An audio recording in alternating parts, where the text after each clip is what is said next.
Bwana, karibu katika chaneli yetu ya Kusini Entertainment. Humu ndio sehemu ya kijanja ambayo unajipatia mavitu makali, mavideo, maisha ya wasanii pamoja na lifestyle zao nyingi sana nje na hata hapa ndani ya Tanzania.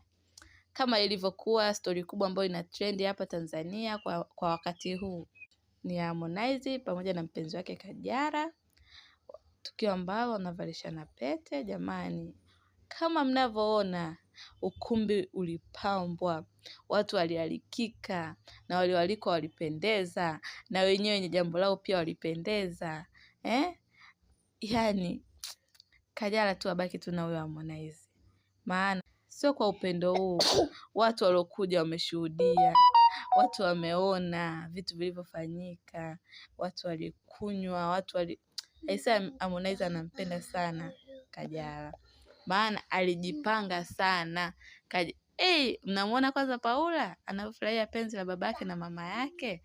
Jamani, hii familia hii Mungu kaiblesi sana. Ila jamani, tuacheni masiala. Huyu Kajala hazeeki. Konde katulia kwa Kajala, sijui ni kitu gani alimpa.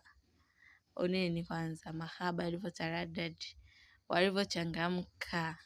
Jamani, kila hatua itakayofuata nitakuwa na wasanua. Msisahau kusubscribe jamani katika hii channel ili muweze kupata vitu mbalimbali. Msisahau kushare, kucomment, kulike. Nawapenda sana ndugu zangu, wanafamilia yangu ya Kusini Entertainment. Bye.